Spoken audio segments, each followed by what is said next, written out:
You cannot tell the story of the female Crips without starting here. Before the sets fractured into hundreds of subsets, before the Crips became a coast-to-coast franchise, before Tookie Williams became a symbol of everything that went right and wrong with that generation, there was a girl from Watts named Bonnie. The world would later know her as Bonnie Williams Taylor. The streets knew her as the woman who helped start it all. Bonnie was born in 1956 in East Los Angeles, grew up in the Imperial Courts projects in Watts, and moved to the West Side, specifically 109th and Normandy, around 1968 or 69. That timing matters. She arrived on the West Side right as a particular group of young men was beginning to coalesce around a shared identity. She would know those men by name one after another before they had any name to call themselves: Melvin Hardy, Donald Moody, Warlock, Big Bob, James Cunningham, Eric Williams. In her own words, she spent more time with them than she did with her own brother. She watched a neighborhood clique become something far more dangerous, and she was not a bystander watching it happen through a window. She was inside it. The pivot came at a Sunday screening at the Rio Theater, sometime around 1971. Bonnie and the West Side crew encountered Raymond Washington and his East Side men. That Sunday was the moment the word crystallized. The Crips were real. They had faces on both sides of the city, and they were going to grow. By Monday morning, Bonnie had already convened a meeting in her garage on 106th Street.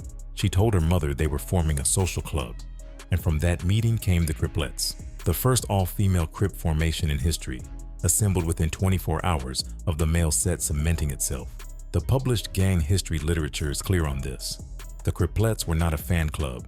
They modeled themselves on the male Crips as directly as they could, down to tactics and attitude. The historical record on this, including Herbert Covey's academic work on Crips and Bloods, states that the Criplets violently victimized both sexes, used drugs, and supported gang activity through prostitution, drug sales, and other criminal acts.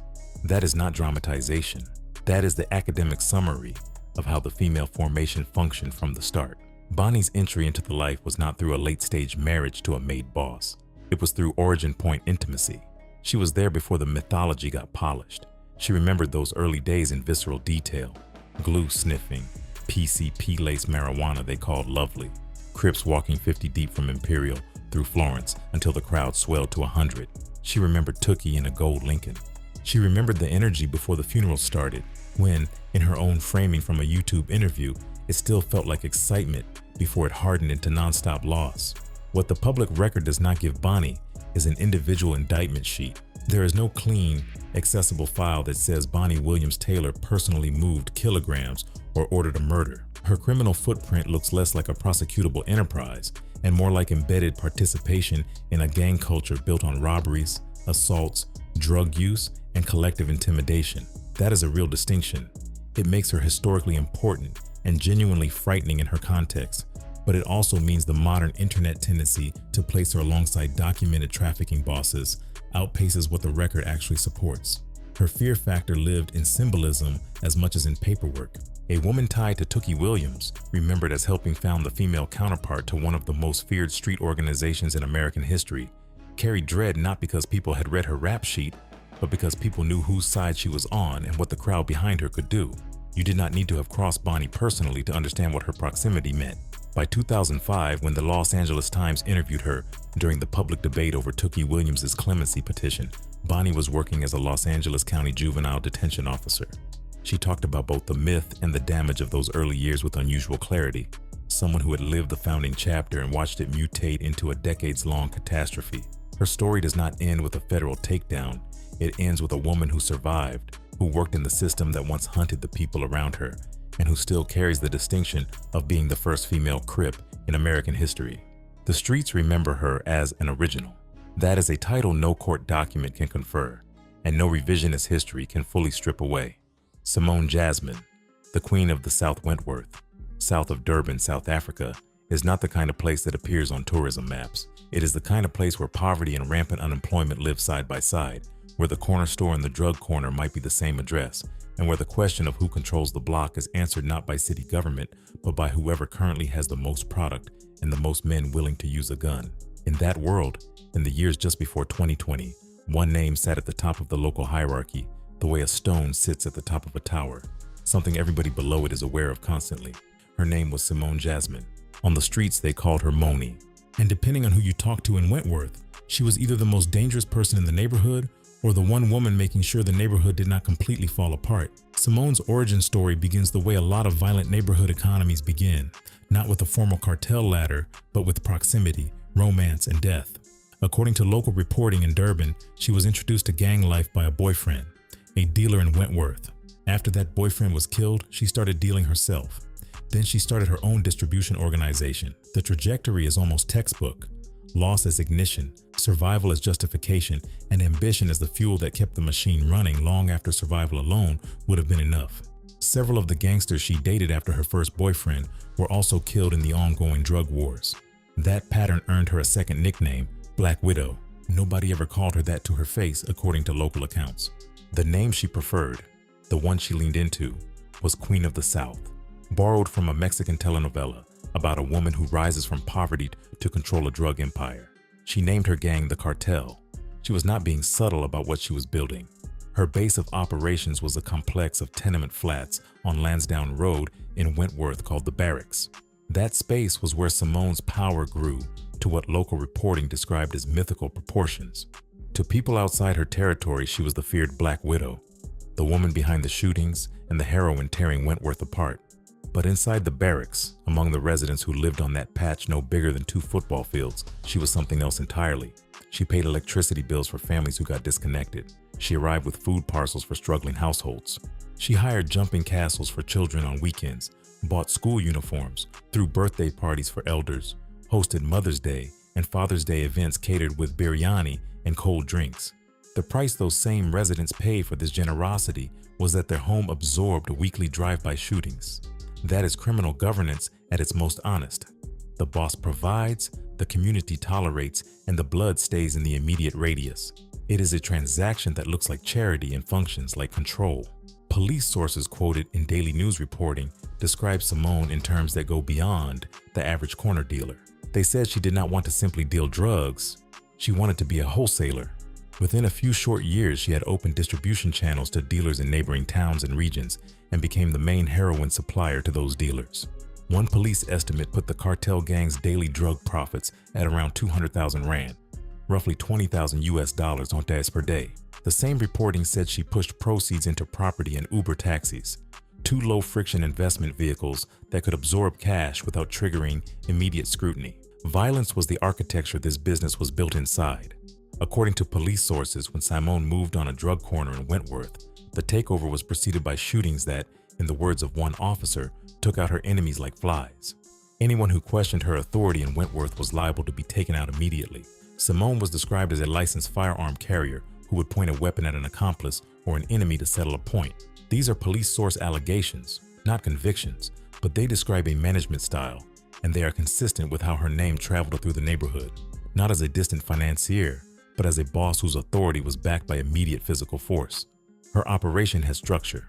After her death, reporting identified Bradley Gooch Davids as a senior cartel lieutenant running the Woodville and Woodstock Road drug corners. That tells you she was not personally handling every sale. She had nodes, runners, and lieutenants. It was a wholesaler's operation, and she ran it like one. The most serious criminal exposure in her public record came in 2020. Simone and several alleged associates were arrested on charges of murder, attempted murder, and conspiracy to commit murder stemming from a July shooting in Wentworth in which 2 men were hit, one fatally.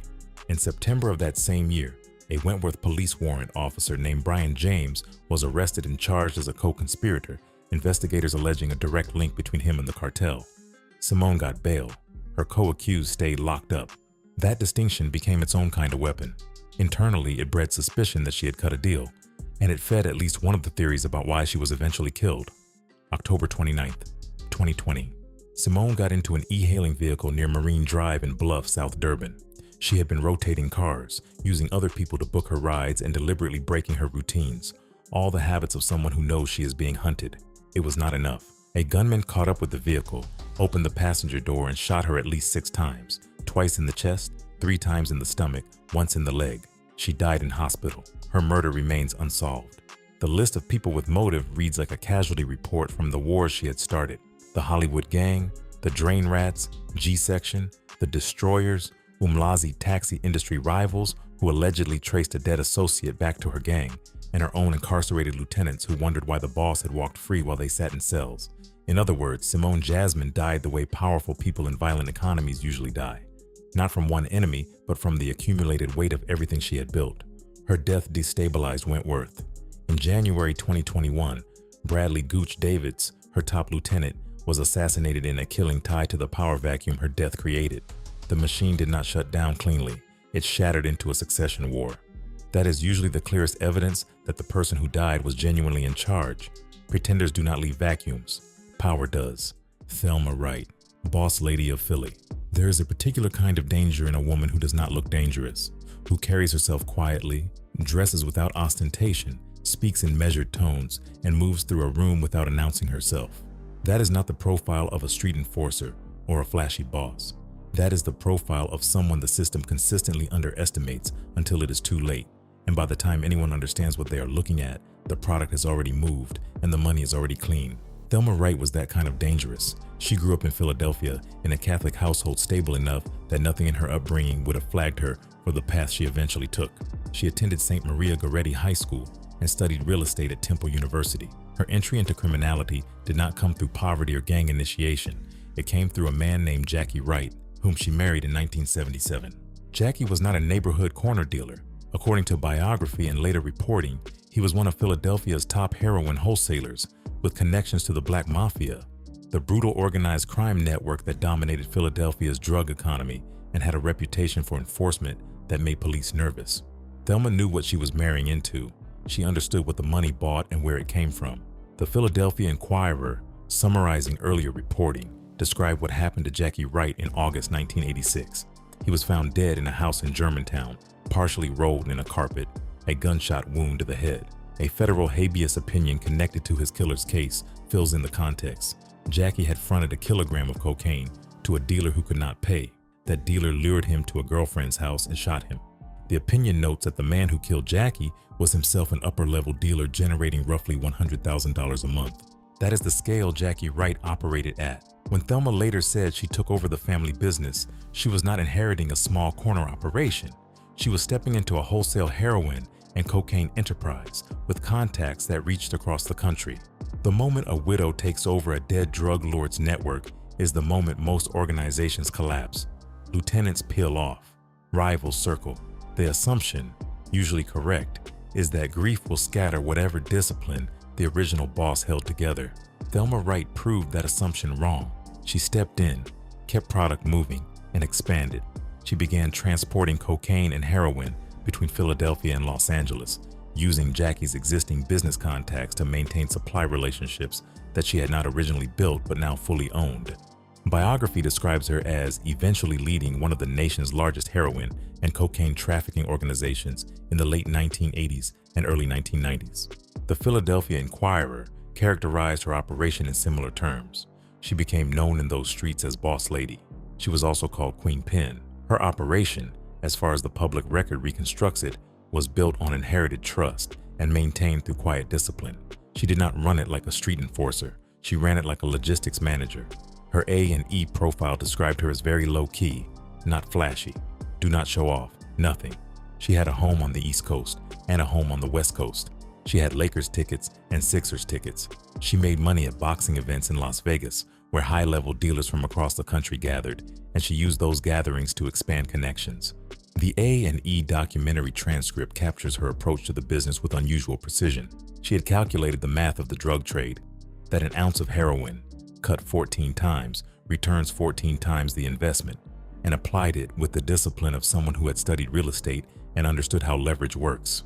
What the public record does not give Thelma is a major criminal conviction with the kind of sweeping federal indictment that documents an operation from the inside. There is no Seventh Circuit opinion laying out her supplier chain the way there is for Jmiker Thompson. There is no equivalent of the Alton, Illinois case with exhibits and wire transfer records and cooperating witnesses spelling out the mechanics of the machine. What we have is a consistent portrait across multiple sources: BET, biography, the Philadelphia Inquirer, the A&E documentary, of a bi-coastal trafficking organization at the upper level of the drug economy, run by a woman who stepped in after her husband's murder and ran the operation with more composure than the people who killed him ever anticipated. The decisive turning point came in 1991. 3 events hit in close succession. A close friend was killed in a shootout. A key associate was arrested and sent to federal prison. And Thelma herself, according to the Enquirer's account, was caught in the middle of a shooting at a West Philadelphia nightclub. A gunman appearing from nowhere, a shotgun barrel at head level, survival by the margin of someone else pulling her behind a dumpster. That night ended the calculus. The business was no longer a manageable risk. It was a loading gun pointed at her son's future. She walked away. Not into prison, not into an assassination. Out. She exited the drug trade before the end of 1991 and years later went to work for a nonprofit managing properties for women dealing with addiction and mental health issues. The kind of poetic reversal that sounds constructed but sits in the public record. By 2019, when the USA Network series Philly Reign dramatized her story with Mary J. Blige attached to the production, Thelma Wright was a grandmother who spoke publicly about the game she had played and the reasons she had left it. Her fear was not the fear of someone who broadcast violence. It was the fear of someone who kept an upper-level drug operation running after every reason it should have collapsed. In the underworld, composure is its own kind of threat. It means there is always another contingency. It means you cannot assume the widow has forgotten the business her husband died inside. Jmiker Thompson, the Queen Pin. In April 1991, a federal grand jury in Illinois returned an indictment. The document named Jmiker Thompson, among others, charged her with conspiracy to distribute cocaine and money laundering, and set in motion a legal process that would eventually hand her 15 years in federal prison. But long before that indictment was filed, long before the FBI started tracking wire transfers out of Alton, Illinois, Jmiker Thompson had already built something that the federal courts would later spend considerable time trying to fully describe. Her origin is rooted in South Central Los Angeles and in the particular alchemy of money and grief. She grew up after an eviction that burned the lesson of economic vulnerability into her early. Later, she found Anthony M. Daff Mosley, a hustler and gambler with money and charisma, the kind of man the neighborhood recognized as someone who had figured out the angles. They married, they moved into cocaine together, and for a period in the mid-1980s, they were what biography would later call a high-powered couple in the hood, with a Ferrari, a turbo Porsche, a new swimming pool, a housekeeper, and every material indicated that the life was working. Then Daff was shot and killed in South Central Los Angeles. The exact detail differs by source. Biography says he was washing his car, but the fact is consistent. He was gone. And in most organizations, when the boss dies, so does the operation. Jmiker Thompson did not let the operation die. One of her dealers came to her and told her she was the connection, that without her the supply chain broke, and that the people who depended on her needed her to come back. She came back. That detail, small as it sounds, is actually the axis on which her entire story turns. She was not a boss by accident. She was recognized as irreplaceable before she had any reason to prove it.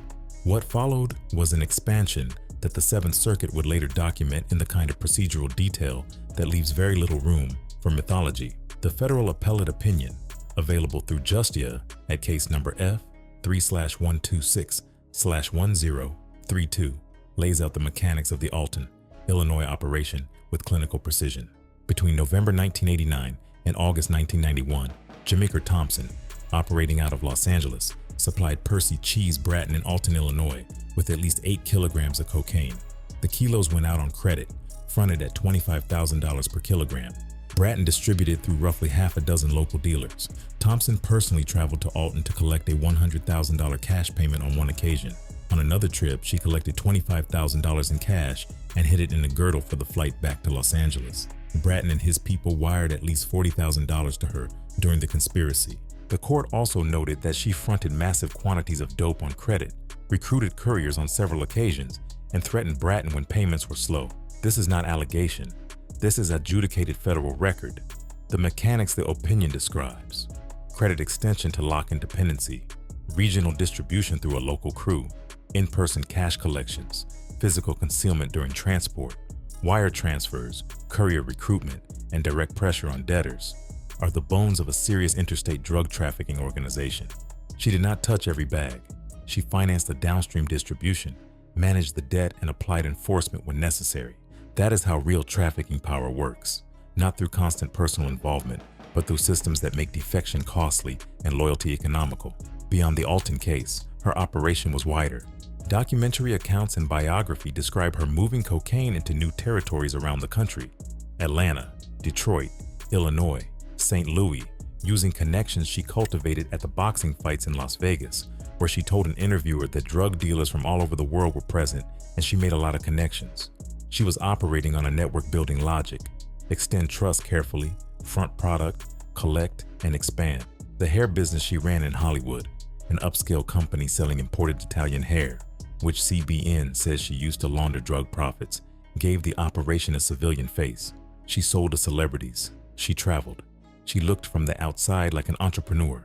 Her own words from a CBN interview carry the sharpest summary of what she believed made her operation work. She did not play when it came to delivering drugs and getting her money. That sentence does a lot of work. It describes punctuality, reliability, and enforcement. Three things that are to a drug distribution network what oxygen is to combustion.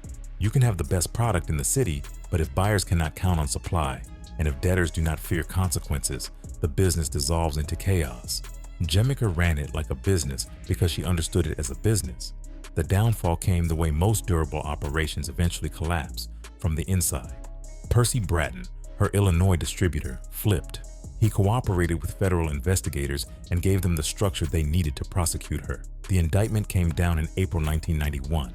Jmiker ran for approximately 2 years, depending on the source. She had the money to stay gone. She had the connections to disappear. She almost succeeded. But she came back to California in 1993 for one reason: her son's 6th grade graduation. She put on a wig.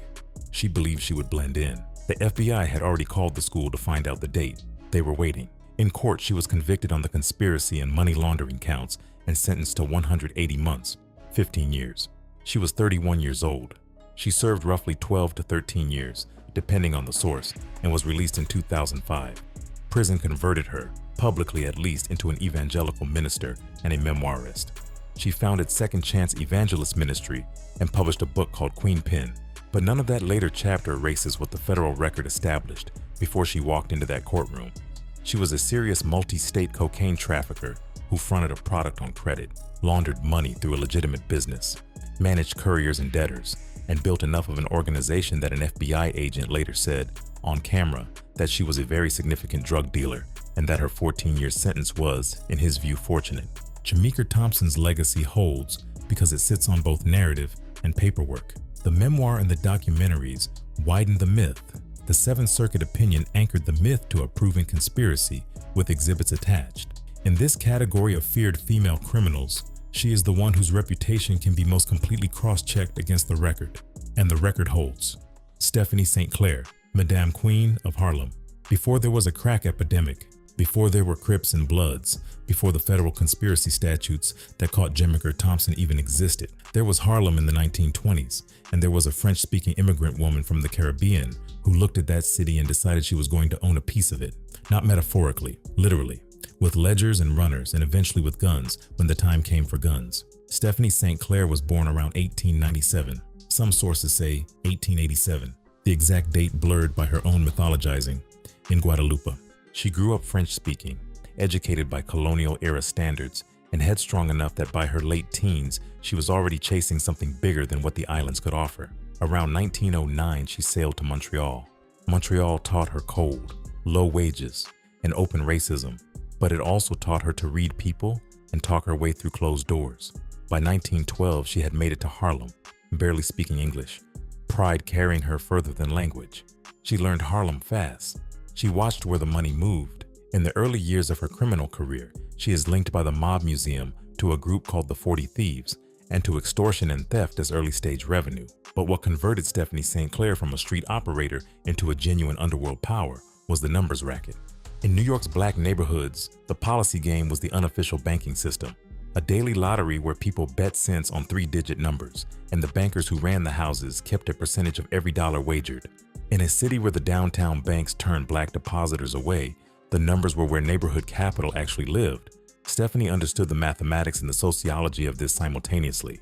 She invested roughly $10,000 into a policy operation, built a network of 40 to 50 runners, kept meticulous books, paid on time, and within a decade was pulling in what some sources estimated at around $200,000 a year. Millionaire money in the context of that era. Her operation was not just financial, it was theatrical. She walked down 7th Avenue in long mink coats and turbans with diamonds that caught sunlight from a block away. Her French accent gave her words a smooth but weighted rhythm. She moved into a luxury apartment at 409 Edgecombe Avenue on Sugar Hill, a building that housed W.E.B. Du Bois and Thurgood Marshall and other luminaries of the Black intellectual elite, and she held herself among them as an equal because in terms of net worth, she was one. She became known as Madame Queen. She became Harlem's most powerful woman at a time when that title required actual power, not just reputation. She also picked a fight with the police that would become one of the most remarkable acts of public defiance in the history of New York's Black community. When corrupt officers began demanding bribes and kickbacks from Harlem's policy bankers, raiding the operations of those who refused to pay, St. Clair refused. And then she did something extraordinary. She took out full-page advertisements in the New York Amsterdam News, one of the city's most respected Black newspapers, calling out police corruption by name, instructing Harlem residents on their legal rights during police encounters, telling them to write down badge numbers, to demand warrants, to document everything. In an era when most Black New Yorkers stayed silent about police abuse out of pure survival instinct, Madame Queen put her name on a newspaper ad that told the NYPD to their face that Harlem was watching. On December 30th, 1929, they raided her apartment. She was arrested, charged with running a lottery, and eventually convicted. She went to the workhouse on Welfare Island for 8 months. The morning after her arrest, she placed another advertisement in the Amsterdam News, calling the detectives who arrested her, in her exact phrasing, 3 of the bravest and noblest cowards who wear civilian clothes. She served her time, came out, and went straight back to business. Harlem greeted her like a returning general. Then came Dutch Schultz, Arthur Flegenheimer, public enemy number 1, a Bronx bootlegger whose liquor empire was fading as prohibition ended and whose eyes turned uptown toward Harlem's policy money. Schultz moved into Harlem with bribes, muscle, and bullets, forcing Black policy bankers to pay tribute or face the consequences. Bodies appeared in alleys on 7th Avenue and Lenox. Whole shops were burned overnight. Runners were kidnapped and tortured into signing over their books. The Amsterdam News called it a white mob invasion. Most of the bankers who tried to resist were crushed. Madame Queen did not crush easily. She had a young enforcer and protege beside her, a man with a bump on the back of his head that the streets called Bumpy Johnson, and together they fought Schultz in a war that lasted years and left, according to the Mob Museum, at least 40 people dead in violence centered on Harlem's numbers business. She ran counterintelligence on Schultz's operation. She moved money under fake names, changed drop points daily, held meetings in coded language drawn from French phrases and jazz song titles. She could not be bought, could not be intimidated, and refused to disappear. Schultz put a $20,000 contract on her head in 1933. Serious money, enough to make even loyal men hesitate. Her people stayed with her anyway. In 1935, the Italian mob bosses downtown ran out of patience with Dutch Schultz's chaos. On October 23rd, gunmen from Murder Inc. walked into the Palace Chop House in Newark and shot him. He died the following night. A telegram arrived at the hospital with a biblical message: "As ye sow, so shall ye reap." Harlem knew who sent it. Stephanie never denied it. She told reporters that justice does not always come in courtrooms, and left the rest to the imagination of anyone who needed reminding that she had been fighting Schultz for 3 years before his own organization executed him. Her later years involved a turbulent relationship with activist Sufi Abdul Hamid that ended with a gunshot wound. She was convicted of assault with intent to kill and spent nearly 2 years in prison. And then, after her release, a quiet retirement into the Sugar Hill apartment and the life of a woman who had outlasted cops, gangsters, the mob, and time. She died around 1969. No funeral made the papers. The woman who had shaken Harlem to its foundations slipped out of life without ceremony, which was perhaps the most Madame Queen exit available to her, leaving before anyone could make a spectacle of it. Lulu White, the Diamond Queen of Storyville. New Orleans in the 1890s was a city that had decided to be honest about one of its most profitable industries. In 1897, Alderman Sidney Story proposed and passed a city ordinance that designated a 16-block radius in New Orleans, bounded by Iberville, St. Louis, North Robertson, and North Basin Streets, as the city's official zone for legal prostitution. The district became known as Storyville, named after the alderman whether he liked it or not, and for 20 years it operated as the most commercially organized red light district in American history. Basin Street lined with saloons and mansions that offered beds, gambling, liquor, live entertainment, and women. Jazz as a genre was largely incubated in those rooms, performed by piano players who were paid to keep the atmosphere electric and the client spending. In that world, at the top of its commercial hierarchy, sat a woman named Lulu White. The exact date of Lulu's birth is not known. She told different stories about her origins on different occasions, claiming variously to have come from Cuba, Jamaica, or the West Indies. She was, in reality, born in Alabama around 1868, of mixed race, and she used the deliberate ambiguity of her origins as a marketing tool with unsettling precision. By 1894, she had established Mahogany Hall at 235 Basin Street, a 4-story mansion that reportedly cost $40,000 to build, approximately $1.2 million in current terms. It was described in the advertising publications of the era as unquestionably the most elaborately furnished house in New Orleans, and without doubt one of the most elegant in this or any other country. 40 women lived and worked there, 5 parlors including a mirrored parlor, 15 bedrooms, each with its own adjoining bathroom, Tiffany-stained glass windows, huge chandeliers, expensive oil paintings, only the finest wines and liquors served, including Lulu's own imported French champagne. Lulu White was not just a madam, she was a brand architect in an era that did not have that vocabulary.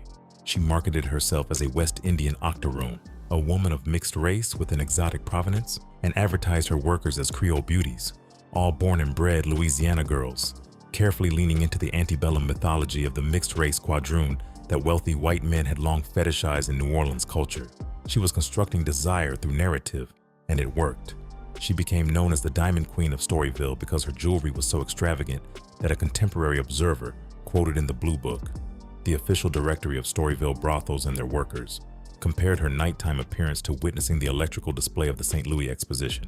She herself preferred the title Queen of the Demi-Monde and claimed to possess the largest private jewelry collection in the South. Her other lucrative operation was Lulu White's saloon on the same block, which catered to some of the wealthiest and most prominent men in New Orleans.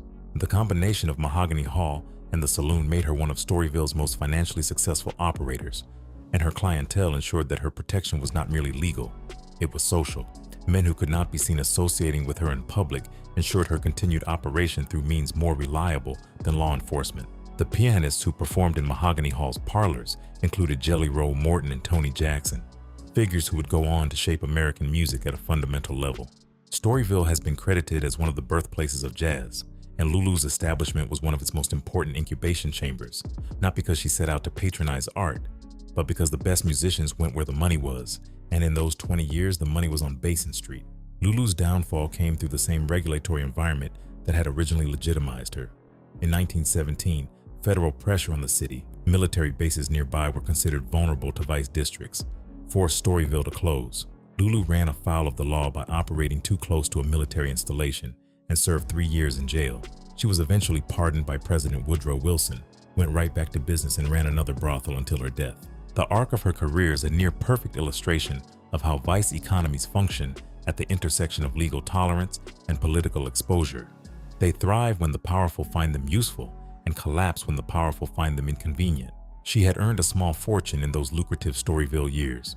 She lost most of it in bad business dealings, reportedly over $150,000, and died penniless in 1931 at 63 years old. Mahogany Hall was demolished on November 22, 1949. The bottom portion of Lulu White's saloon is all that remains, but her name survived the demolition in the way that names sometimes do when the story is strange enough and the money was real enough, as New Orleans folklore, as a footnote in every serious history of jazz's origins, and as the definition of a woman who built a criminal empire from ambition, illusion, and the oldest commerce in human history. Lulu White was not a gang general in the way the other women in this video were. She did not move heroin or run street corners, but she ran a criminal organization that generated wealth most legitimate businesses in her city could not match, in a system that relied entirely on her authority being recognized and enforced, and she sat at the top of that system for 20 years. That is a kind of power. It just wore silk instead of a tracksuit.